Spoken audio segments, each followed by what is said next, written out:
Welcome. I'm E.G. Marshall. In our world, nothing is lost. The droppings of birds fertilize the ground sends up grass, the grass nourishes the sheep. Evil lives on as well. A bit of gossip becomes a rumor. The rumor grows into a falsehood. The falsehood engenders fear, and the fear leads to a killing. A malicious word wounds a soul. An act of indifference congeals a heart. For good or for evil, nothing is lost. Our mystery drama, Nobody Dies, was written especially for the Mystery Theater by Elspeth Eric and stars Terry Keane and Ann Shepard. It is sponsored in part by True Value Hardware Stores and Buick Motor Division. I'll be back shortly with Act One. It is a magic moment. You are at your Buick dealers, about to drive home in your brand new Buick LeSabre. It's lean and trimmed, classic line. It looks quite unlike any full-size Buick you can remember. You get in. A heady new car smell surrounds you. Your LeSabre feels the way it looks, tight. You turn the wheel a little. No wasted motion in this car. Big brushed metallic gauges look back at you. That V6 engine is doing great. You rub your hand on the seat. 6 people could be really comfortable in here. You swing into your driveway. Your wife, the kids, the dog, everyone but the parakeet descends in the car and gets in. Off you go to nowhere in particular. Life and your new LeSabre are great. Maybe the dog shouldn't sit on the seats.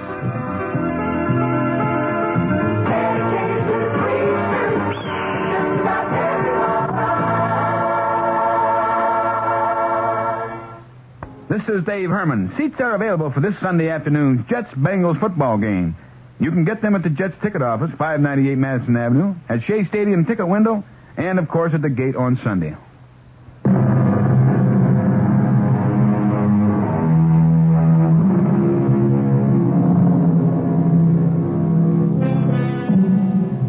The story has its beginning 50 years ago. It's a beautiful spring day. A young woman stands at the door of a large colonial house, dignified and serene and surrounded by great stretches of clipped lawn, spotted here and there by beds of bright flowers. There is something tentative in the manner of the young woman, something timid as she raises her hand to touch the button by the door. I'm thinking to myself, what am I doing here? The advertisement in the local paper had said, housekeeper wanted, live-in, private quarters, apply between 9 and 10 a.m. It had given the address and the name Holt, and that was all. I knew this was a very fancy section of our town, and the minute I saw the big white house with the green shutters, my knees started to shake. Would anyone trust me with the care of such a house? But I pushed the button and said a little prayer. I was desperate. I needed this job more than anything in the world. Yes? There she stood, the woman who had to be Mrs. Holt, who held my future in her hands. She was about my own age. She was tall, blonde, and serene. And she was very, very pregnant. You've come about the position? The job, yes. Well, come on in. Oh, thank you very much. Shall we go into the living room? Yes, thank you. Sit down, any place. You look rather young. How old are you? 29. Ah. Well, tell me about yourself. Or would you rather I told you about the position first? That would be fine. Right. This house has 10 rooms, 5 bedrooms. Mm-hmm. 2 of them are in the back of the house, and they have their own bath. Those will be reserved for whoever takes the position. Oh, that sounds very nice. And there's a cook. Cleaning woman comes in 3 times a week. It's a question of making beds and doing some dusting, answering the door, doing the shopping, things like that, and supervising the cook and the cleaning lady. It doesn't sound very hard. Well, it's what I used to do myself till I got pregnant. When are you going to have your baby? Any minute now, can't you tell? Now, tell me about yourself. Don't think I mind your being young. I'd like to have someone my own age around the house. Well, I used to have a house. I mean, not a house like this, just a little house. But I did all the work, and I think I kept it nice. Clean and nice, and attractive. I'm sure you did. But you have a house now. I couldn't afford it after my husband left me. Oh, I'm sorry. Since he left me, I've been living in a furnished room, and I've been doing house cleaning by the day. I'm very good at it. But it's not like living in a real house. I mean, having something to count on. Oh, of course it isn't. Especially when you have a little boy to think of. A little boy? You have a little boy? Mm-hmm. 2 years old. Well, how do you manage? Working all day in other people's homes. Well, I take him with me. He has his toys and his coloring books, and he's never any trouble, really. He never cries, and he's never been sick. Never. I mean, not even a cold. All right. All right, I understand. But if we could be in the same house all the time... I understand. I really do. What would you want in the way of salary? Oh, anything. Whatever you want to pay. I'll be as generous as I possibly can. What's your little boy's name? Jamie. His name is Jamie. That was the beginning of the most beautiful part of my whole life. Mrs. Holt's baby was born about 3 weeks later, a little girl, and she was named Verity. Isn't that a beautiful name, Verity? It means truth or reality. I looked it up. It took me a while to get up the nerve to ask her where Mr. Holt was, the baby's father. And when she told me he died right soon after she got pregnant, I cried. Besides running the house, I helped take care of the baby, the little girl Verity. And you don't have to believe this if you don't want to, but Jamie was never one bit jealous of Verity. Children are, And very often they're jealous of new babies, and you have to be careful. But even Mrs. Holt noticed how Jamie loved the baby. Alice, you'll never believe this. What won't I believe? I was in the nursery this morning, and Jamie was standing by the baby's crib, and you know what I heard him say? I love you, Verity, a bushel and a peck and a hug around the neck. Really, I heard him. That's what he said. Well, that's what I used to say to him when he was a baby. I still say it. Ah, you're a wonderful mother, Alice.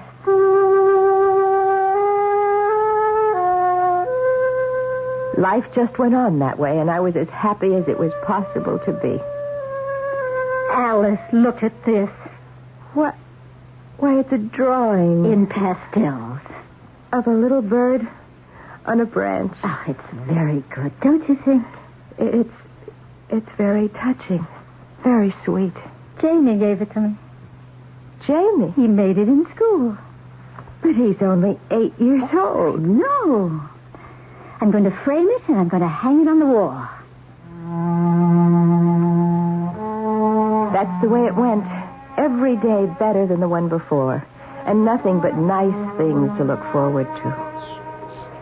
Where did Jamie learn so much poetry, Alice? Well, I suppose he learned it in school. I heard him the other day. He and Verity were out here in the garden, and I could hear them through the window, loud and clear. Stay, O sweet, and do not rise. The light that shines comes from thine eyes. The day breaks not. It is my heart, because that you and I must part. Stay, or else my joys will die and perish in their infancy. Well, for heaven's sake. I happen to know that's John Donne from the 16th century, and why a boy of 14 would bother to learn it, I can't imagine. Jamie went on learning poetry. I never asked him about it, why he bothered. I thought it was nice that he did. One day I heard his voice in the conservatory. I stopped to listen, and then I realized he wasn't alone. For thy sweet love remembered such wealth brings, that then I scorned to change my state with kings. Oh, Jamie, that's beautiful. That's Shakespeare. Jamie was just 16. I didn't know a line of Shakespeare, and I'd never known that he did. I couldn't help asking him about it. I know all of Shakespeare's sonnets by heart. Oh, my goodness, I am impressed. I hope Verity was impressed. I was trying to tell her how much I love her. Love? You told her you loved her? I've always loved her. she knows that. You're both very young. Romeo and Juliet were even younger, Mom. Well, life went on. Jamie got into the local college right in the same town. Lucky for us because he could go on living at home. He'd finished his second year and Verity was enrolled to start that fall. Mom, I'm going to ask Verity to marry me. Jamie! No, I don't mean right away. I mean when she's finished college. But by then I'll be making a living. You're sure about that? Oh, of course, I'm sure. Darling, there's no need to rush into anything, you I'm know? not rushing. I'm just asking her. But you'll meet other girls? Mom, I've loved Verity all my life. Don't you know that?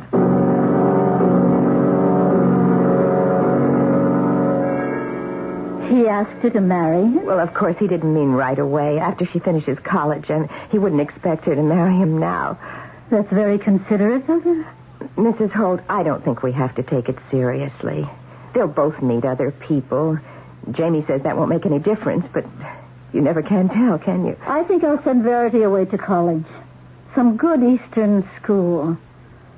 Oh, would you do that? They're both so happy here.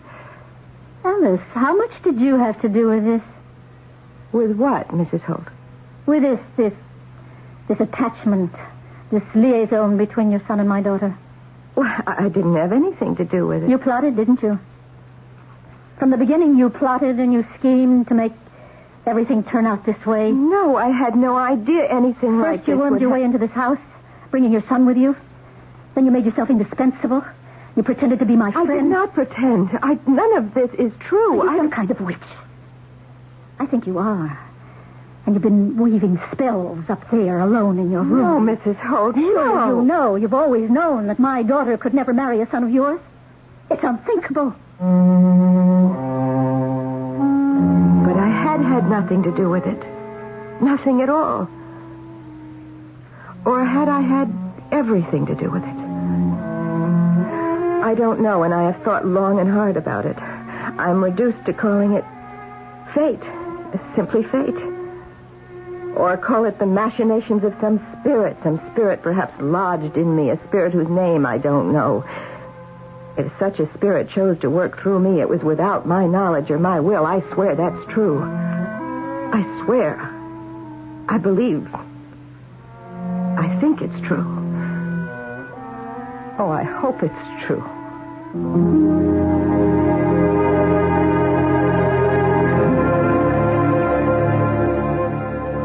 Of course, there are spirits in all of us. Spirits full of energy and of huge power. Some drive the people they inhabit to great accomplishment. Then, of course, there are other spirits, equally potent. Spirits which move their possessors to cowardice, to morbidity, to self-destruction, even to the annihilation of those they love. I'll be back shortly with Act 2. Just in time for Christmas, True Value hardware stores offer an expensive-looking watch at an inexpensive price. Hi, Pat Summerall to tell you about the Time Band Ladies Watch from Fairchild, the first low-priced digital watch that doesn't look inexpensive. It's stylishly slim, elegantly contoured, and has the dependable 5-function performance of expensive electronic digitals. It shows hours, minutes, month, day, and seconds on command. Has a quartz crystal that makes it capable of accuracy to within 1 minute a year. A calendar that automatically adjusts to the proper number of days in each month, so you only have to adjust it on leap year. And the Time Band Ladies Watch from your True Value hardware store is entirely solid state, so there are no moving parts to wear out, oil, or maintain. Get the expensive-looking Fairchild Time Band Ladies Watch for as low as $29.95 at participating True Value hardware stores. Remember, True Value, more than just a name, their way of doing business.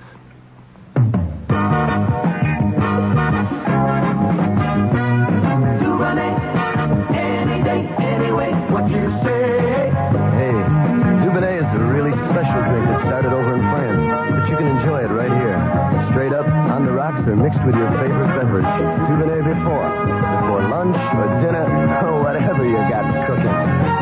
There's a drink you may not know about. It sort of whispers what those others have to shout. Dubonnet anyway. A taste that's not too sweet. Oh no, it's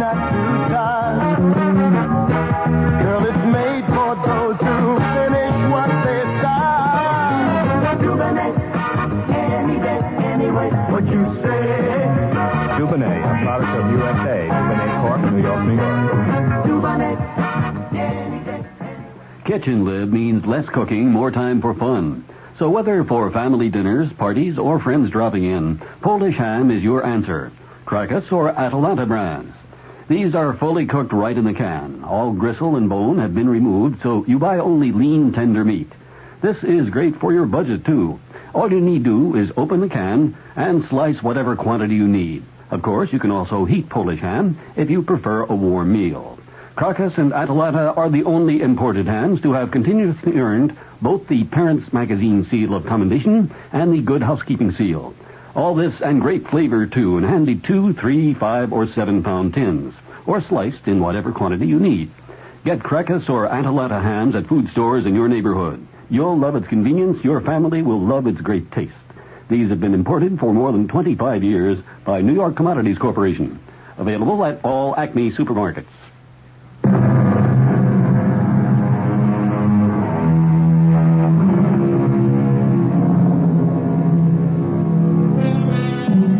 When Alice became housekeeper to the affluent Mrs. Holt, it was a relief from a life of drudgery and anxiety, and a haven both for herself and for her son Jamie, 2 years old. When her employer soon after gave birth to a daughter, it was only natural that Alice should retain her position in the household and that the two children should grow up together. However, at the close of Act 1, we heard... Alice, how much did you have to do with this? With what, Mrs. With this attachment, this liaison between your son and my daughter. I didn't have anything to do with it. You plotted, didn't you? You plotted and schemed and made everything turn out this way. Surely you know, you've always known that my daughter could never marry a son of yours. It's unthinkable. My beautiful life in her beautiful house had come to an end. Our friendship had ended, too. If indeed it had ever been the friendship I'd thought it to be. For the first time, she had reminded me that I was her servant, and my son was the son of a servant, and that the marriage of her daughter to the son of one such as myself was, what was the word? Unthinkable. I started to pack our clothes, Jamie's and mine. Is that you, Jamie? It's Mrs. Holt, Alice. Oh, just a minute. I want to talk to you, Alice. Well, all right, come in. Thank you. You've been packing? You don't want us here anymore? Oh, Alice, I didn't mean anything like that. You are afraid Verity might want to marry Jamie, and he's not good enough for her, you think. But, as you said, Alice, they're both very young. They'll meet other people. Now that I've had a little time to think about it, I realize how right you are. It was just a kind of shock when you first told me. Verity isn't old enough to marry anyone. You said I planned it for them to fall in love and get married. That was a ridiculous thing for me to say. Please forgive me. We've been together so long. Won't you forgive me? Please. I suppose the idea was kind of a shock to you. It was. Or I couldn't have said those things. Well, if you really didn't mean them... I didn't. Then I guess it's all right. Oh, Alice. Thank you. You'll never regret it. And you will stay on here, won't you? I've always loved it here, Mrs. Holt. And so has Jamie. Then it's settled. You'll stay on, and so will Jamie. But she sent Verity away to a college in the East. Mrs. Holt had said she would do it, and she did. Verity and Jamie wrote to each other almost every day. I think he wrote every day. His ways grew quieter, more reserved, but he'd always been like that, more or less, and I didn't worry about him. Not until Verity came home for her vacation. Verity's engaged to some guy. Some guy? Well, some guy she met in the East. Oh, Jamie. What's the matter? Well, you mean you don't care? Well, why should I care? She won't marry him. Well, how can you be so sure?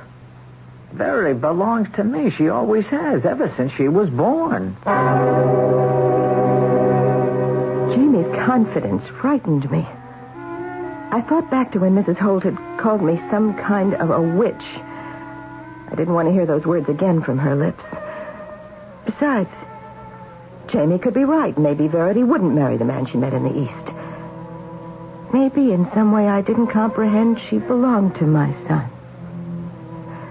But then a year later, it happened. We'll have the wedding right here in the house, I think. Or would it be better in a church? I think a church wedding would be the nicest. You're probably right. His parents will be here. They'll expect it. His father's in the diplomatic service. Did I tell you? No, you didn't tell me. Yes, I think we'll have the wedding in the church. I think that's best. Alice, of course, Verity will want Jamie to be there. But he needn't attend if he doesn't want to. We'll all understand. It wasn't their understanding I cared about. It was Jamie's. He had to understand that he'd aspired to something too far above him. That he would never have the girl he'd loved from the day she was born. He had to understand and go on living as best he could, till some other girl could fill the void in his life. I'll be there. Why not? Jamie, if it's too painful... It will be painful, but that's all right. I'm so glad you're taking it this way. What way am I taking it? Well, realistically, facing up to it. Didn't you tell me that's what verity means? Reality, the truth? Yes, I did tell you that. Well, then. Besides, Verity still belongs to me.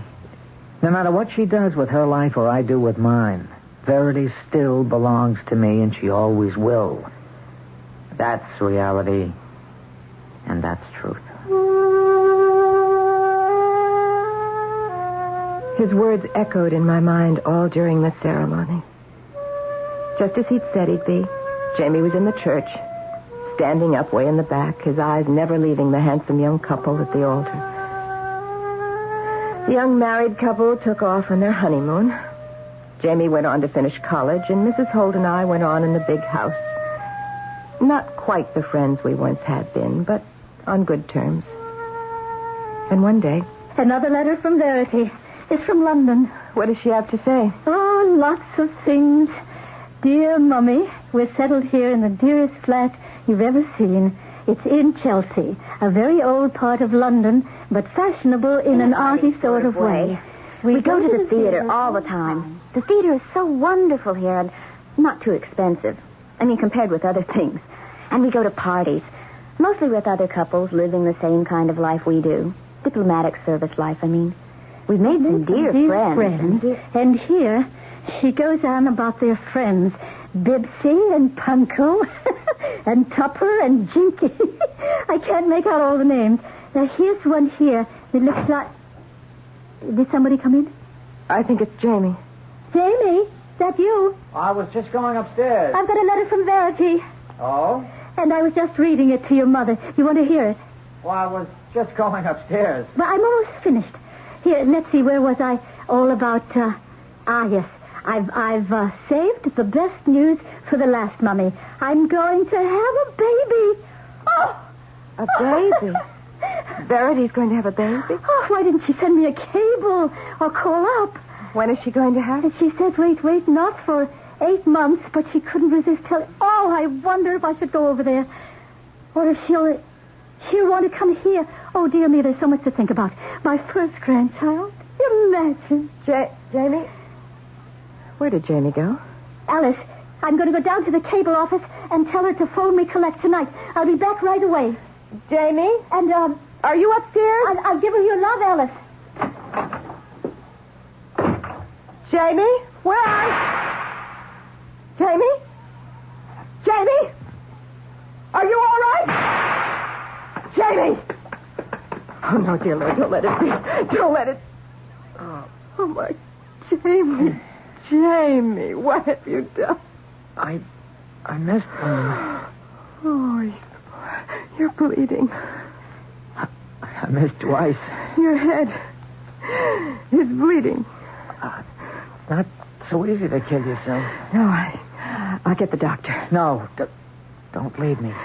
Stay with me. Jamie, I have to call a doctor. Please, let go of my arm. I want you to stay with me, Mom. Please, Jamie, let me. I'll be all right. I want you with me, Mom. It's always been you and me. You've always been with me. You've never gone off and left me. Don't go off and leave me now. Please, you've got to let me call the doctor, please. I won't die. Nobody dies, Mom. Jamie, please. And I want you to tell that to Verity, Mom. Would you do that? Tell her nobody really dies. Everybody goes on and on. Please, please. Good old Mom. You're really the best.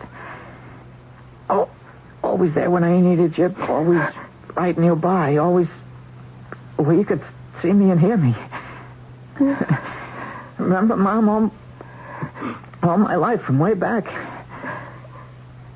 Be near me now, Mom. Listen to me now. Yes, all right. Did you understand what I told you?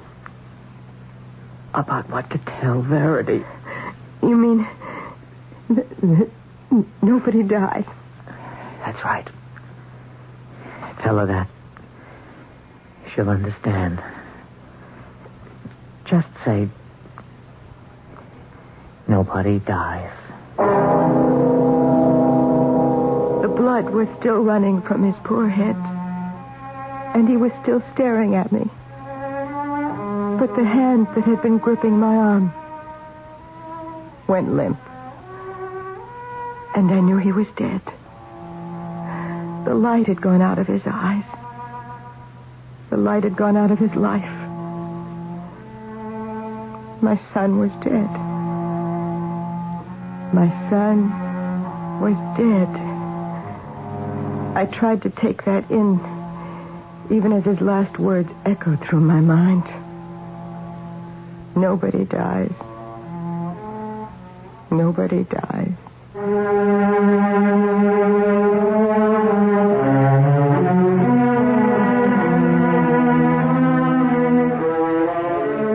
The beginning of mourning is the acceptance of the fact of death. We twist and turn to evade the reality. We make up fantasies to deny it. We comfort ourselves with memories which hurt while they comfort. There simply is no way to escape the awful pain. Unless perhaps we can bring ourselves to believe what appears to be a flagrant lie. Unless we can believe that nobody dies. I'll return shortly with Act 3. When a woman buys a shirt for her man, it's usually a pretty good sign that she loves him. And because she loves him, she wants that shirt to be something special. Something he'll be happy with for a long time, even if he's hard to please. Buying a shirt for the man she loves is one place a woman doesn't want to miss. That's why for a long time now, women have been buying more Arrow shirts than any other kind, because it's hard to miss with Arrow. Arrow makes shirts that look good, feel good, and fit good from the collar to the tail. Shirts that look like today, but don't look like yesterday a month after you bought them. Shirts that are worth exactly what they cost, button for button and stitch for stitch. For the man you love, even if he's hard to please, it's hard to miss with Arrow. It's hard to miss with Arrow. Arrow shirts. Arrow, America's shirt maker. You'll find Alexander's has what you're looking for. How lucky can you get? You'll find Alexander's helps your money buy more. How lucky can you get? Are you in for a sensational fashion buy? Mrs. Genuine Suede Coats, reduced from $99 to $69 right now at Alexander's. You save $30. And these genuine suede coats are warm as toast, with lush dyed lamb fur collars and rich furry acrylic pile linings, even in the sleeves. And the suede is butter soft and supple, luxury to the touch. In wonderfully flattering belted wrap styles in black or brown. Mrs. Fur-trimmed and pile-lined genuine suede coats were $99, right now just $69. In Alexander's Leather and Suede Shop, What a warm, luxurious gift for that special woman on your list. You'll find Alexander's has what you're looking for. Wow! How lucky can you get? Now this message from your Ford Dealers Association. Louise, I'm home. Hi, Arnold. For you. Ooh, a bouquet of long-stem roses. Mm-hmm. What's the occasion? Something on your conscience?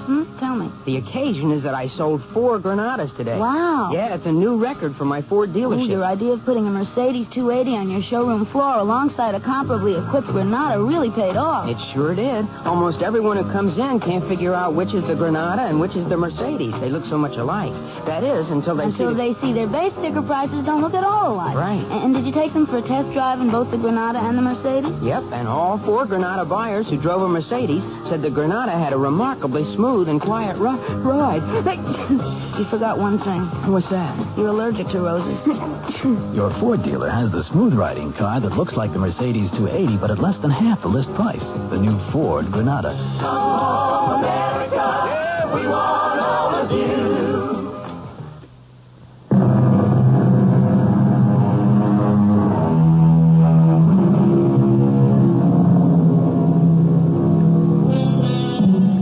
Toward the end of the act just completed, Alice's son Jamie shot himself after hearing the news that the girl he had loved all his life, who had married another man, was now preparing to give birth to that man's child. Holding fast to his mother's hand, Jamie had spoken his last words. Tell her that, Mom. Verity will understand. Tell her nobody dies. Mrs. Holt, of course, was dreadfully shocked when she came home, and I had to tell her what had happened. We never discussed it or referred to it in any way. But I'm certain she knew as well as I that the fact of Verity's being pregnant crushed Jamie's last hope that one day she might return to him. At any rate, Mrs. Holt persuaded her daughter to come back to her mother's house to have her child. Oh, Alice, it's so marvelous being here. You know, I really didn't know I'd need my mother so much. But the first time, you know how it is. It's all so new, so important. Your husband couldn't come with you? No, not right now. They can't spare him in London. Maybe later. Verity, I have something I want to give to you, if you don't mind. How could I possibly mind? Well, I don't want to make you sad, but, these are some of Jamie's baby clothes. Oh, Alice. Now, they may be old-fashioned by now. I don't know what babies wear these days. Not very much. But they are all made by hand, and you don't see much of that anymore. Oh, they're lovely. You know, Jamie was my dearest friend. For years and years, more than a friend, more like a brother. Loved you. I know he did. The last words he spoke before he died, they were for you. For me, really? He said, "Nobody dies, Mom. Tell Verity that. She'll understand. Nobody dies." That was the last thing he ever said. A couple of seconds later, he was dead. Alice. Verity, do you know what he meant? Well, no, not exactly. He said that you would know. He was very definite about that. Well, perhaps he meant that as long as a person is remembered by the people who loved him, that he isn't really dead. You think that's what he meant? I can't think of anything else.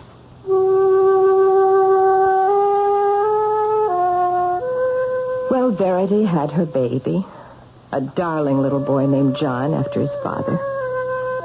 And a few months later, Verity went back to London, but she phoned once a week at least, and the letters flew thick and fast across the ocean. Sometimes Verity would write to me about the baby, nice chatty notes full of all sorts of details. Then one day, I got a present in the mail. Well, imagine all the way from London. Imagine Verity thinking of me. That's really wonderful of her. What is it? Well, it's a drawing. Well, so it is. A drawing of a bird sitting on the branch of a tree. So it is. She said it's Little John's first drawing, and she wants me to have it. Done in pastels. Yes. It's very good, don't you think? Alice, how old was Jamie when he did the picture of the bird sitting on a branch? I said I didn't remember, but I did. It was when Jamie was precisely the age that Little John was when he painted his bird on a branch. One night the phone rang. It was London calling. Verity was on the other end, and Mrs. Holt told me to listen in on the upstairs extension. Verity? Mother? How are you, darling? I'm fine. How are you? Fine, fine. How's Alice? She's on the extension. Alice, say hello. I'm fine, Verity. How's the boy? He's marvelous, simply marvelous, almost as tall as I am. No. You mean it? And bright, you'd hardly believe it. Of course I'd believe it. Why wouldn't I? Well, I never was. Listen, he knows poetry, really. That's remarkable. He recited a whole poem to me today. Not a long poem. Well, I should hope. Something by John Donne. John Donne? 16th century. Can you imagine something about, stay, O sweet, and do not rise? I forget. The light that shines comes from your eyes. Yes, that's it. Alice, is that you? The day breaks not. It is my heart, because that you and I must part. You know it. You really know it. Stay, or else my joys will die and perish in their infancy. That's it. Can you imagine a young boy knowing something like that? Verity, my dear, we've talked long enough. Oh, but I have all kinds of things to tell you yet. Yes, it'll have to do for now. We're rather busy here. Oh, okay. Well, I'll call you next week then. Bye. Bye, Alice. Alice, will you come downstairs, please? There was nothing I could say to Mrs. Holt. Of course, it was the same poem Jamie had learned and recited at exactly the same age. But Jamie had died a full year before this boy was born. This boy lived 3,000 miles away in a foreign country. Then came the fateful day. Verity arrived from London. Darling, how wonderful you've come home. Mother? How are you, Verity? Welcome back. Alice? Darling, you don't look at all well. Don't I? Have you been ill? No. Did your husband come with you? No. No, my son came with me. Well, for heaven's sakes, where is he? Oh, he'll be along presently. I wanted to see you alone first. Well, I'll just go upstairs and see if Alice, please stay here. I want to talk to both of you. All right. Mother, this is going to come as a shock for you. My husband has left me. Oh, darling. Oh, Verity, I'm so sorry to hear that. Well, perhaps it's not final. It's final. Well, whatever happened, I'm sure it wasn't your fault. I don't know whose fault it was. There are always two sides to every... Maybe it was your fault, Alice. Mine? Or maybe it was the fault of your son. What could Jamie have to do with it? I believe that he was some kind of sorcerer or a wizard of some kind, and you are a witch and a hag. Verity, don't. I believe the two of you conspired against me from the very start, from the day you entered this house. What are you talking about? You don't know. You really don't know. I swear I don't know. Stay where you are, both of you. I have something to show you. Johnny? Johnny, can you come in here, please? Mrs. Holt, what's happened? Quiet, Alice. Mother? Alice? This is my son, John. Grandma, it's been so long. Now, how many years? A good many years. Well, you got a kiss for me? Of course, John. Of course, my boy. And you're Alice. Hello, Alice. I could only stare dumbstruck at the handsome young man who stood before me, holding out his hand, a warm, friendly smile on his face. For that face, that smile, that voice, all were exact replicas of the face and the smile and the voice of my dead son.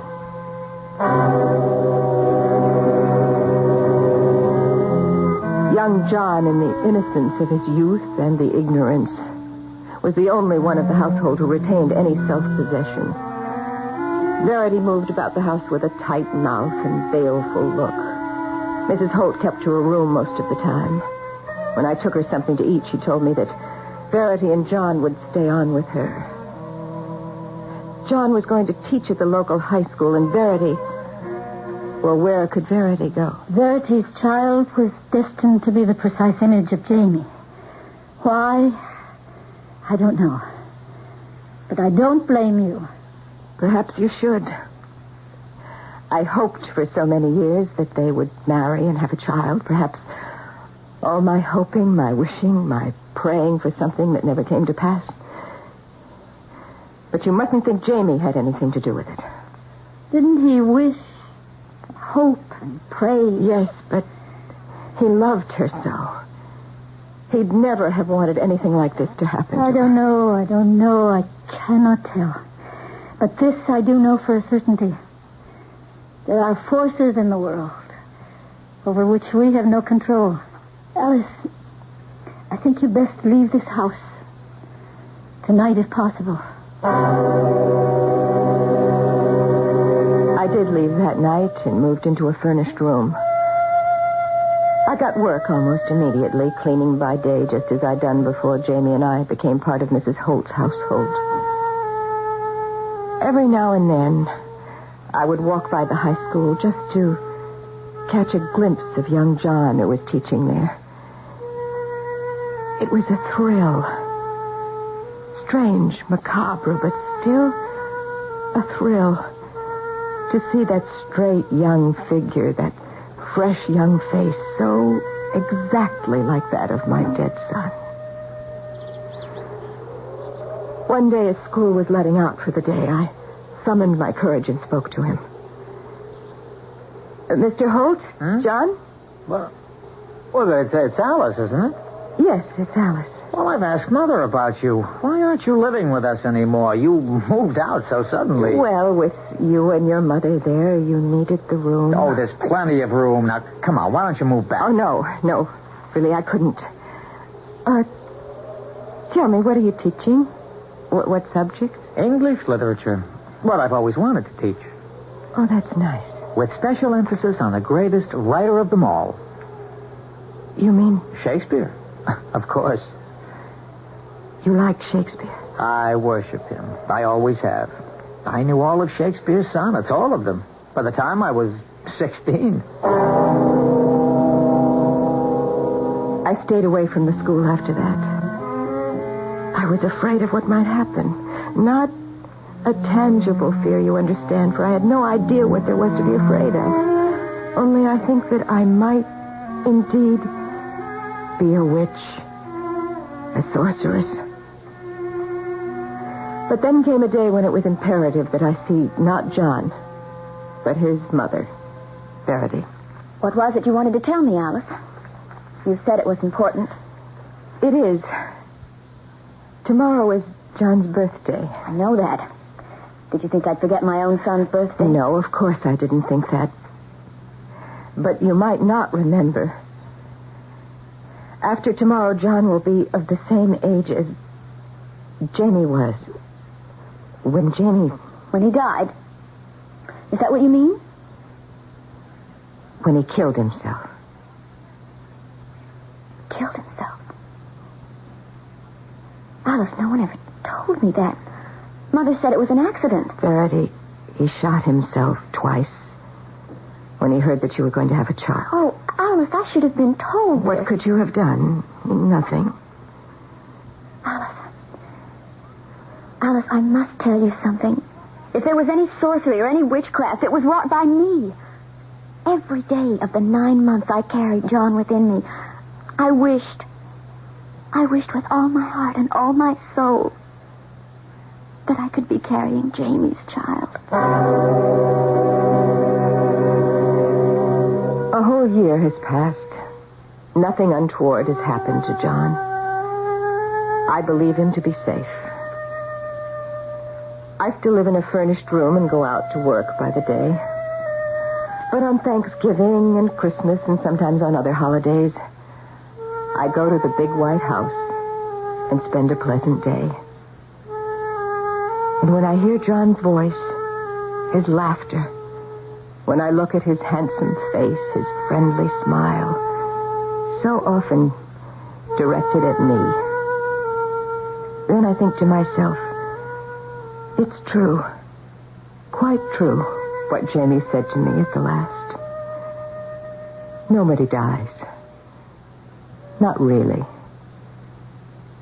Nobody really dies.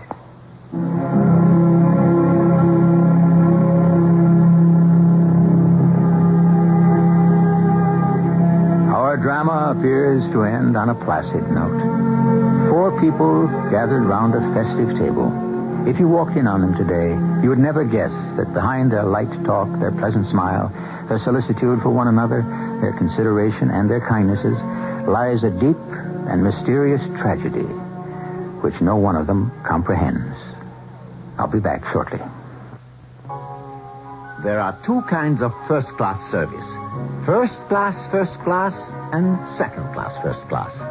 As the Red Baron of Lufthansa German Airlines, I would like to explain the difference. Mine is first class. There is fresh orange juice, freshly scrambled eggs, fresh flowers, caviar, and you'll find at least 7 entrees on the menu. Just a few reasons many professional travelers call mine the best first-class service across the Atlantic. But I won't go into greater detail about them. There's a better way for both of us. Fly my first class on your next trip to Europe. You'll never fly second class, first class again. Fly with the Baron. He knows how to travel. You're a Baron of the towns of German Airlines. Testing, is this on? Santa's elves are about to hold a news conference regarding the production of this year's Photomat Snapshot Christmas cards. And as the band strikes up Hail to the Elves, we take you now to Photomat. Listen, if you can all just keep your questions as short as we are. We'll be out of here in a jiffy.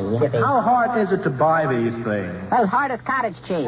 You just bring the negative of your favorite family snapshot, you select the card style, and Photomat does the cards in about a week. Elf number 2? Yes. I understand you got a little behind. Well, I wear 6-waist, 4-inseam pants. No, I mean, are there enough cards for everyone now? What's the opposite of no? Yes. Yes, that's what we can say. Elves got it covered. The variety of these custom designs. A wide variety. They must be expensive. No, real cheap. Inexpensive as I should interject here that 25 cards with envelopes are just $6.95. Cue the applause. This has been an unrehearsed commercial for Photomat Snapshot Christmas cards. Friday, December the 10th is the last day to order. How do you think it went? I thought we were all going to wear red and green. We said red and green. Well, I couldn't find red and green. They noticed. I don't think they noticed. No, we were all sitting down.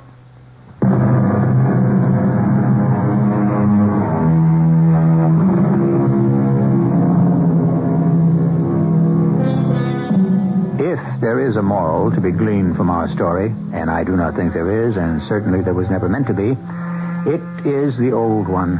Be careful what you wish for. You might get it. But if you take my advice, you will not look for a moral. You will simply accept the whole thing for what it is, and no more. A story. Our cast included Terry Keane, Ann Shepard, Jack Grimes, and Morgan Fairchild.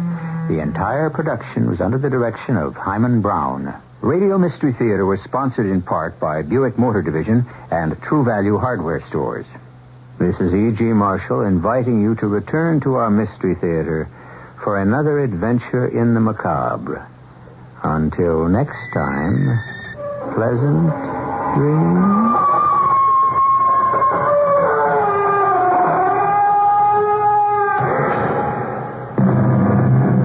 Mystery Theater was also brought to you in part by ShopRite Supermarkets, where you get a lot more for a little less. Furnished by CBS Radio.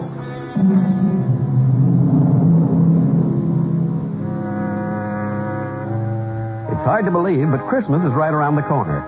This is Ray Heatherton reminding you your gift to the WOR Children's Christmas Fund will brighten it up for a lot of kids in this area. Give what you can. Send your check or money order to the WOR Children's Christmas Fund, Box 710, Times Square Station, New York, 10036. WOR, New York. City has big welfare mess. United Parcel strike settled.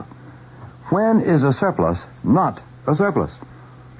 It's 26 degrees Fahrenheit, -3 Celsius. Cloudy outside. Weather watch outlook, cloudy tonight. Not so cold as last night. Good evening. John Wingate with the 8 o'clock report from WOR News. New York City has a big welfare scandal on its hands. Two agencies, the Investigations Commission and the Human Resources Administration, have come up with evidence of a really big welfare fraud. This said to have been on behalf of more than 600 public employees. They're accused of collecting almost $3 million in payments they did not deserve. The alleged cheats came from many parts of government, but the big guys and gals are said to be on the city payroll. For example, 247 listed as working for the Board of Education, 37 with the police department.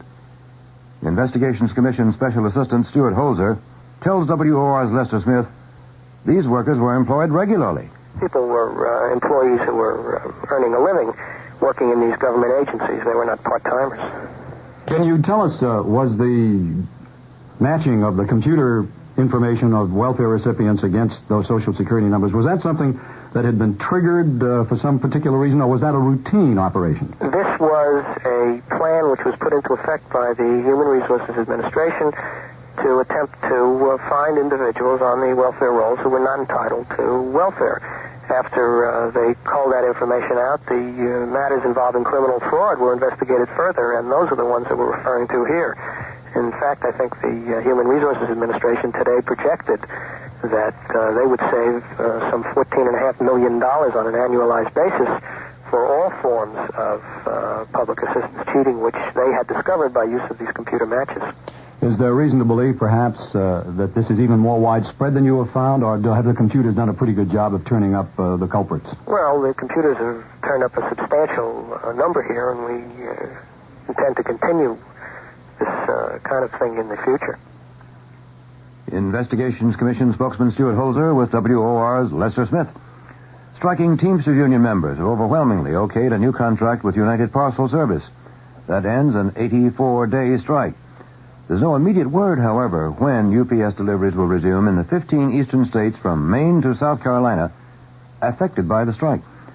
Company and union officials had previously indicated operations could resume tomorrow if the new contract was ratified by the 17,000 striking Teamsters. The Teamster official, in announcing the results of the balloting, said the union members were available to go back to work, but he didn't indicate when they would return to their jobs. WOR 710 News Time. Exactly 3 minutes past 8 o'clock. Senator Frank Church has criticized the State Department for refusing to give a Senate committee information on negotiations between Saudi Arabia and a key U.S. oil firm. Church said the talks on the future status of Aramco, that's a consortium of 4 U.S. oil companies, in Saudi Arabian oil production will directly affect U.S. security and the price of oil. However, the Idaho Democrat says the State Department contends the talks are confidential. A Utah judge will consider tomorrow whether convicted killer Gary Gilmore will stand trial on another murder charge. The 36-year-old Gilmore had been sentenced to death for the killing of a Provo motel clerk last July. The execution has been stayed 3 times over the strong objections of Gilmore, who says he wants to die. WOR 710 News Time. Now 6 minutes past 8 p.m. Imported by the Miller Brewing Company, Milwaukee, Wisconsin. Harrison Golden, New York City Controller, says no gimmick is involved. That is, involved in the story, the city has a year-end surplus of $300 million. However, the money's there purely in an accounting sense, and it did not come from additional revenues. Golden tells WOR it indicates improved collections and a better cash flow. Well, surplus is an accounting term that refers to what levels of cash you have at the end of the year. And at the end of the year, we'll have more cash in hand, as we now project, than had been anticipated before some of these changes that the city has acted on and before some of our costs got reduced, borrowing costs because of lower interest rates and so forth. So it is an accurate accounting term, but it doesn't really mean that we've got a windfall and that all of a sudden there's a lot more money hanging out there to do things with than we had anticipated. Does it mean $300 million? What it means is a substantially improved cash position at the end of the year, and that cash position could be $300 million or even better. City Controller Harrison Golden, as he was interviewed by WOR's Lester Smith. New Jersey State Insurance Commissioner James Sheeran, who recently announced a 6-month freeze on auto insurance premium rate increases, says he might even cut the existing rates over there. Some insurance companies have threatened to stop doing business in New Jersey unless Sheeran backs away from the freeze plan he announced on Monday. But Sheeran now says he has no intention of dropping the plan and says it's well within the realm of the possible that the rates they're getting now are too high. He says he'll order a full review of all car insurance rates now in effect in the Garden State. A man and his common-law wife were found shot to death at their Upper West Side apartment in what police described as a homicide-suicide. Department spokesman declines to identify the victims pending notification of relatives. Spokesman said the woman usually babysat for a neighbor. When she didn't appear to sit with the child, the neighbor sent her husband to the woman's apartment at 11.5 West 102nd Street. The husband looked through the apartment window from the fire escape and noticed a body on the floor. He called police, who found the woman shot in the neck and chest and the man once in the head. Both were pronounced dead at the scene. There's also this. Teachers at Nassau County Community College have voted to continue contract negotiations and delay a possible strike until January 24th. Teachers at the college in Garden City, Long Island, have been without a contract for 3 months. Members of the Federation of Teachers Local 3160 met early this evening and authorized the union's executives to call a strike, but not to do so earlier than January 24th. Union local spokesman Doris Schaefer says she still hopes for a contract and, she says, wants to negotiate. We'll have moderating weather coming up. WOR 710 News Time, 12.5 minutes past 8 p.m.